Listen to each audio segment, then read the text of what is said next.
Hi, lovely friends, and welcome back to part 2 of this series.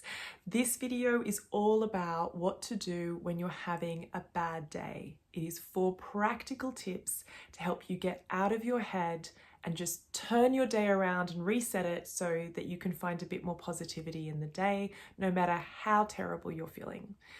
If you haven't watched the first video, it's right there.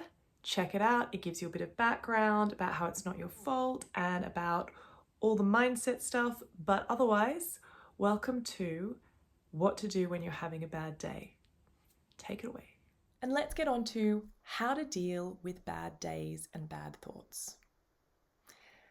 Bad days, bad thoughts happen fairly frequently because you are already feeling fatigue, low energy. These are all the things that tend to bring on negative thoughts, especially for me. I don't know about you, but you'll start to notice what brings on these negative thoughts. I think that's really important, is to understand what are your triggers for bad day thoughts.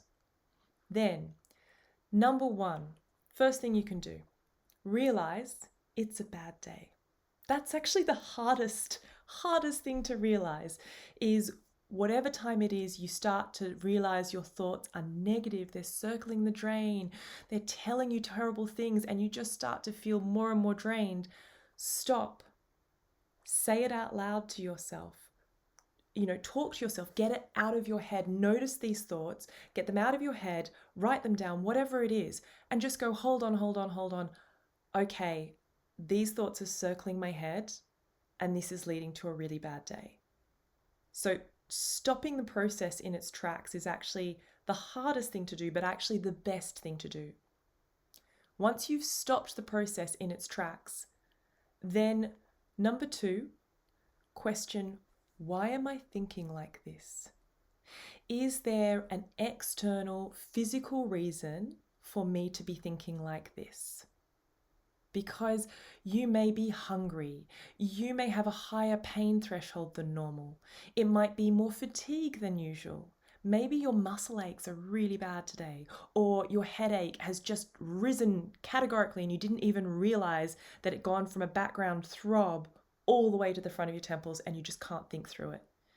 Just take a moment and physically catalog, is there anything physically going on right now? And then think to yourself, can I solve that physical issue? Number 3, avoid negative triggers. So this is going back to the beginning where I said you need to understand what triggers you negatively. And after 7 months of me feeling up and down and all around and having long COVID, I'm starting to see the things that trigger me negatively. For me, it was being on social media. It's really easy to lie on the couch, feel like crap, and scroll Instagram or TikTok or Facebook. And unfortunately, social media is one of those places where people like to celebrate their wins, right? So, oh my God, I did this amazing thing at work. Oh my God, I'm overseas enjoying life in Bali. Wonderful things that all your friends, colleagues, family are doing. And these are great things and you want to celebrate with them, but you're already feeling fatigued and exhausted and maybe a little sorry for yourself. And you see that, and the first thing that it hits you is that you can't do those things. And so therefore you start to feel bad.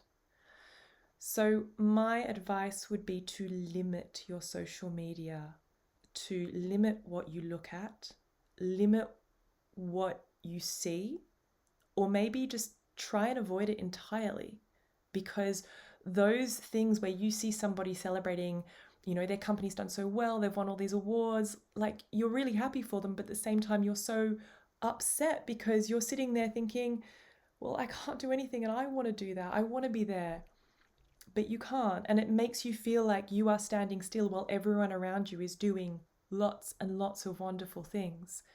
But that's okay, because you will have your time and you have to believe that.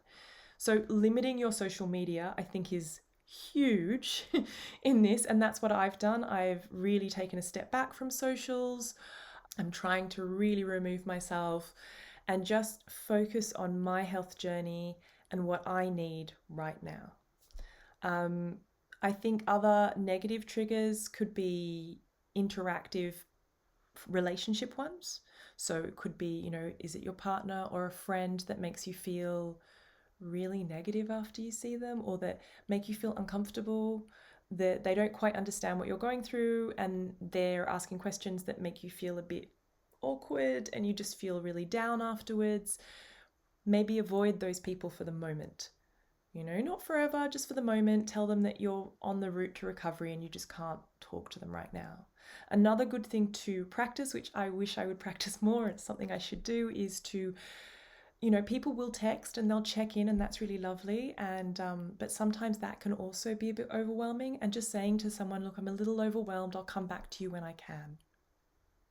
And removing yourself from whether it's WhatsApp or messages, just take that moment. Nothing is urgent. People are just checking in on a nice time, trying to make sure that you're okay, and that's good. But don't let yourself get overwhelmed.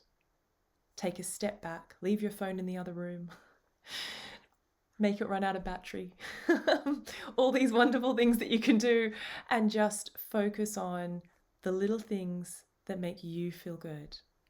The other thing I would also recommend is avoiding any overstimulating media. So I've spoken about social media, but I'm now talking about films and TV shows and books.